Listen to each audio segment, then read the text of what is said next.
Magandang gabi mga kababayan. Ako si Brother Ding at kasama ko si Brother Air para sagutin ang inyong mga katanungan. Brad Ding, simulan na natin ang tanungan. Sinong unang magtatanong? Brad Earth. Ako po si Boy Panot. Ang katanungan ko po ay, bakit po kaya ako palaging iniiwan ng mga nakakarelasyon ko? Alam mo, brother, hindi ko alam kung bakit tinatanong mo pa. Pero obvious naman sa itsura mo, no? Kung bakit ka iniiwan. Pero para satisfied ka, brother, ha? Babasahin natin. Sige, Brad Ding, basahin mo sa 1, 2 ng Bohemian Rhapsody. Sige po, Brother Air, ito po sa 1, 2 ng Bohemian Rhapsody. Mama just killed a man. Oh, tignan mo. Oh.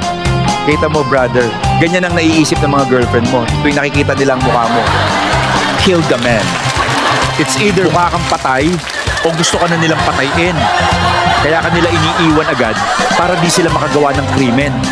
Ito pa ang isang dahilan, brother, kung bakit ka iniiwan, ha? Bukod sa itsura mo. Sige, Brother Ding, basahin mo. Diretso na sa 3-4 ng Bohemian Rhapsody. Easy. Come. Easy. Go. Will you let me go? O, kita mo na, kapag easy come, easy go. Pangit ka na. Tapos easy come ka pa. Ang bilis mo labasan. Iiwan ka talaga. Kasi di nasasatisfy girlfriend mo sa itsura at performance. Naintindihan mo, brother? Alien? Alien! Alien! Alien! Alien! Alien! Alien!